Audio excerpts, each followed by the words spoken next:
ইউনূস সাহেবের সব কাজ অবৈধ। অল্প সংস্কার বেশি সংস্কার, অল্প সংস্কার চাইলে ডিসেম্বরের মধ্যে বা বেশি সংস্কার চাইলে জুনের মধ্যে নির্বাচন, এরকমটাই তো তিনি বলেছিলেন। অতএব এখনো ডিসেম্বর থেকে জুন পর্যন্ত যদি বলে থাকেন তাহলে আসলে কেন আস্থা রাখা যাচ্ছে না? তাহলে তো ঐক্যমত্য কমিশন পর্যন্ত কথাবার্তা শেষ। প্রত্যেকটা রাজনৈতিক দল তারা কুইজ কোশ্চেন দিছিল, এমকিউএস সিস্টেমের কোশ্চেন দিছে, তারা উত্তর দেওয়ার পরে সেটারও টিক মেরে দিছে, কেউ এক্সপ্লেন করে দিছে। তো তাদের পাওয়ার শেষ। এখন অল্প সংস্কার না মৌলিক সংস্কার যা হয়েছে, এখন নির্বাচনের রোড ম্যাপটা দেয় না কেন? শান্তির জন্য রোড ম্যাপটা দেয়। আসলে তিনি চালাকি করতেছে এবং তিনি কিভাবে তার ক্ষমতা লিঙ্গায়ন করবে সেটাই তিনি চেষ্টা করতেছে। আর আমার বক্তব্য হচ্ছে এই সরকারটা আসলে আমার কাছে মনে হয়েছে বিজাতীয় সরকার এবং অবৈধ সরকার। কেন বলবো? দেখেন, আমরা বরাবর বলছি 662 জন সেনা নিবাসে আশ্রয় নিয়েছিল, সেনা প্রধান বলেছিলেন। হ্যাঁ, সেই লিস্ট কিন্তু তালিকা দিয়েছে। সেখানে প্রধান বিচারপতি এবং 2 জন অ্যাপিলেট ডিভিশনের বিচারপতি এই সেনা নিবাসে আশ্রয় নিয়েছিল। তাহলে এই সরকার, এই রাষ্ট্রপতি যে বলল যে সংবিধানের 106 অনুচ্ছেদ অনুযায়ী এই সরকার কাজ চালানোর বৈধতা দিয়েছে। তো কোথায় দিল, কে দিল? এটা আপনি দেখছেন, আমি দেখেছি। তো সুতরাং এইটা একটা গোজামিল দেওয়া হয়েছে। অর্থাৎ ওই সময়ে বিচারপতি, অ্যাপিলেট ডিভিশনের বিচারপতি ছিল না। তো তাহলে তাদের বৈধতাটা কোথায়? 2 হচ্ছে রাষ্ট্রপতির কাছে, বর্তমান রাষ্ট্রপতির কাছে ওথ নিয়েছে, সেখানে সংবিধান সমুন্নত রাখতে ওথ নিয়েছে সেখানে। তাহলে বুঝতেই পারছেন যে এই সরকারটি সাংবিধানিক সরকার। তো সাংবিধানিক সরকার যদি হয়, ওথ নিয়ে থাকে, তাহলে তো এই সংবিধান সংস্কার করার ম্যান্ডেটই তাদের নাই। দ্বিতীয়ত, এই সরকারের কোনো বৈধতাও তো খুঁজে পাচ্ছি না। এটা ক্লিয়ার করে না কেন? কিন্তু রয়ে গেল যে যদি ডিসেম্বরের মধ্যে নির্বাচন না হয় বা সেটা যদি না পাওয়া যায়, বিএনপি কি করবে? এটা কি আপনারা বুঝতে পারছেন? কারণ আগেও করব বলে করি নাই, বলা হয়েছে যে না হলে রোডম্যাপ, না হলে আন্দোলন রাজপথে, তারপরে বলা প্রয়োজন নাই, আবার দুষ্ট। এখন যদি রোডম্যাপ যদি না দেয়, তাহলে তো বিএনপির আন্দোলন ছাড়া কোনো বিকল্প নাই। কারণ দেশটা তো চালাতে পারছেন ইউনূস সাহেব। 2 হচ্ছে তিনি 17 জন বিদেশি নাগরিক এবং প্রবাসী নিয়ে এই সরকার চালাচ্ছেন। আমি তো এটার নাম দিয়েছি আন্তর্জাতিক সরকার। একটা আন্তর্জাতিক সরকার, অর্থাৎ প্রবাসী। ধরেন এখন বাংলাদেশে কোনো ঘটনা ঘটলো, সবগুলো তো প্লেনে ছেড়ে বিদায় নেবে, কিন্তু আমরা তো দেখে থাকবো। সুতরাং এই জন্যেই আপনি সংবিধানে ওথ নিলেন, অথচ বিদেশি দিয়ে সংবিধান সংস্কার করেন। আপনি নির্বাচনী ব্যবস্থা, বাংলাদেশের নির্বাচনী ব্যবস্থা আপনি বিদেশি দিয়ে সংস্কার করেন।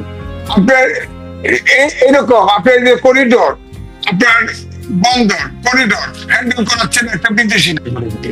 সুতরাং সবই তো বিদেশি নাগরিক। ইউনূস সাহেব সব এক একজনকে বিদেশ থেকে নেবেন, কারণ এ নিয়ে তর্ক রয়ে গেছে। কোনো বিতর্ক নাই। ইউনূস সাহেব নিজে আমেরিকান সিটিজেন। হ্যাঁ, তারপরে আপনার যে পরিবেশ উপদেষ্টা রেজওয়ানা হাসান ব্রিটেনের নাগরিক। তারপরে নির্বাচনী ব্যবস্থা সংস্কার কমিশনের প্রধান বদিউল আলম মজুমদার, তিনি আমেরিকান সিটিজেন। সংবিধান সংস্কার কমিশনের প্রধান, তিনি আমেরিকান সিটিজেন। তারপরে এই যে ধরেন রোহিঙ্গা বিষয়ক উপদেষ্টা, হ্যাঁ, তারপরে সে তো আপনার আমেরিকান সিটিজেন। এবং শুধু সিটিজেনই না, আমার কাছে ডকুমেন্ট আছে, একদম পাসপোর্টের নাম্বার দিয়ে আছে। তিনি চারটে তার পাসপোর্ট নিয়েছে তার জীবনে, একটাতেও তিনি এনআইডি দেন নাই। এবং মানে যে পাসপোর্ট নিয়েছে 4 বারই একই ছবি ইউজ করছে। এবং তিনি এই দেশে প্রথম যে 3টা মেশিন রিডেবল পাসপোর্ট নিয়েছে, তিনি বনানীর ঠিকানা। আর লাস্টে যে ডিপ্লোম্যাটিক পাসপোর্ট নিয়েছে সেটা আমেরিকান ঠিকানা। এবং আপনার তার ঠিকানা ওয়েবসাইটে আপনার সে যে পিএইচডি করছে নাম নাম খুঁজে বের করার চেষ্টা করা হয়েছে, নাম পাওয়া যায় নাই, পাওয়া গেছে রোজার রহমান। তো সুতরাং আমার বক্তব্য হচ্ছে যে তিনি তো এই যে পাসপোর্টের ব্যাপারে তো ক্রিমিনাল অফেন্স করছে, তাকে তো আমি তো মনে করব সে যদি বাংলাদেশি দাবি করে আর এই জবাবগুলো দেখ, সে বাংলাদেশি নাগরিক হলে তার এনআইডি কোথায়? আর আপনি বলেন এখন স্মার্ট পাসপোর্ট বাংলাদেশে চলে, স্মার্ট পাসপোর্ট সে নেয় নাই, সে এনআইডি বাদ দিয়ে পাসপোর্ট নিলে এনআইডি বাধ্যতামূলক, তিনি এনআইডি বাদ দিয়ে আপনার ডিপ্লোম্যাটিক পাসপোর্ট নিয়েছে এবং আমেরিকান ঠিকানা দিয়েছে, কেন বাংলাদেশের ঠিকানা দেয় নাই বলেন? তো সুতরাং তিনি দাবি করেছেন আমার দিকে যে আঙুল তুলবে আমিও তার দিকে আঙুল তুলবো। এই সাহস উনি কোত্থেকে পান? একটা বিদেশি নাগরিক কোত্থেকে পান? এই দেশে যারা প্রবাসী গেছে, কথা অত্যন্ত খারাপ শোনা গেলেও শোনেন, প্রত্যেকটা লোক এই দেশে তারা তাদের জন্য সুবিধাজনক মনে করে নাই। কেউ পড়তে গেছে, কেউ চাকরি করতে গেছে, কেউ বিপদে পড়ে পালায় গেছে, যাওয়ার পরে তারা এখন প্রবাসী আয় করে বাপ মাকে পাঠায়, দেশে পাঠায়, আমরা রিমিটেন্স পাচ্ছি। সুতরাং যারা বিদেশে আছে তারা, আমি তো মনে করি তাদের চাইতে বাংলাদেশে যারা আছে তারাই তো দেশে পড়ে গেল। তারা তো অনেক কষ্টেই আমরা ধরেন আছি, 15 বছর টকশো করছি, এখনো টকশো করছি, সত্য কথা বলছি, সাহস করে বলছি, আমরা তো চক্কর করি না, সাহসের সাথে বলছি। আমার কাছে লিস্ট আছে 17 জন, এর ভিতরে 8 জন উপদেষ্টাই আছে বিদেশি নাগরিক। আপনি বলেন তো, আপনার সংবিধান রক্ষা করার জন্য অত নিলেন, সেই সংবিধানে 66 অনুচ্ছেদে আছে কোন ডুয়েল সিটিজেন কোন রাষ্ট্রীয় কাজে কাজ করতে পারবে না, কোন সরকারি চাকরি করতে পারবে না। তো তার সব কাজই তো অবৈধ, ইউনূস সাহেবের সব কাজ অবৈধ। তারপরে আপনি দেখেন 10 মাস হয়ে যাচ্ছে, আপনি বলেন বিশ্ব ব্যাংক প্রকাশ করছে আগামী বছরের জিডিপি গ্রোথ হবে 3.3%। আপনার তিনি তাহলে বলেন 3.3 বাংলাদেশের সবসময় থাকে 6.5 থেকে 7। হ্যাঁ, তারপরে আমরা উন্নয়নশীল দেশে যাচ্ছি 26 সালে, জিএসপি সুবিধা পাবেন না। হ্যাঁ, তারপরে সব লোন বাড়বে। তারপরে ইএন ভিত্তিক লোন নিচ্ছে $7.5 বিলিয়ন, সেটা এখন ডলার মার্কেট প্রাইসে দেওয়ার ফলে এটা হয়ে গেছে $12 বিলিয়ন। আর গ্রামীণ ফোনের সরকারি শেয়ার ছিল 25%, এটাকে নামিয়ে এনেছে 5%। গ্রামীণ ফোনের 4,000 কোটি টাকা তিনি মওকুফ করে দিয়েছেন।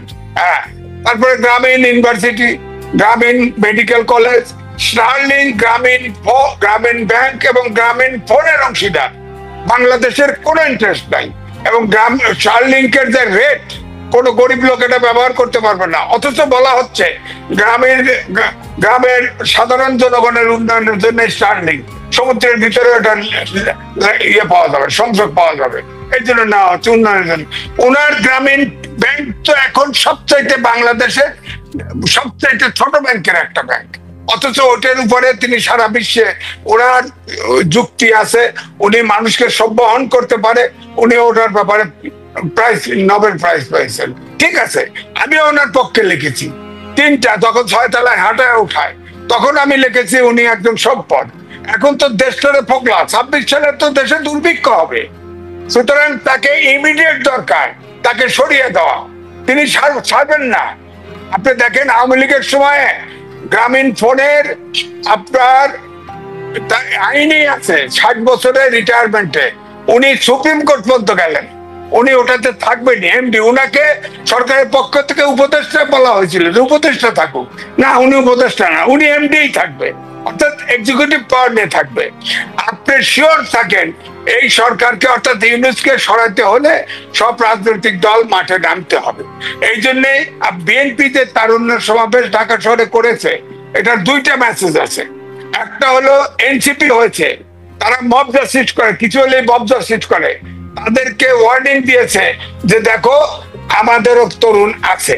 2, তারা আরেকটা মেসেজ ইউনূসকে দিয়েছে, তুমি যদি এইভাবে জোর করে ক্ষমতায় থাকতে চাও, অবৈধ বিদেশিদের নিয়ে দেশ চালাচ্ছে, এটা অবৈধ সরকার, তাকে বিদায় করতে হলে এই তারুণ্য সমাবেশ মেসেজ দিয়েছে যে বিএনপির পক্ষে এই সরকারকে হটিয়ে দেওয়া সম্ভব।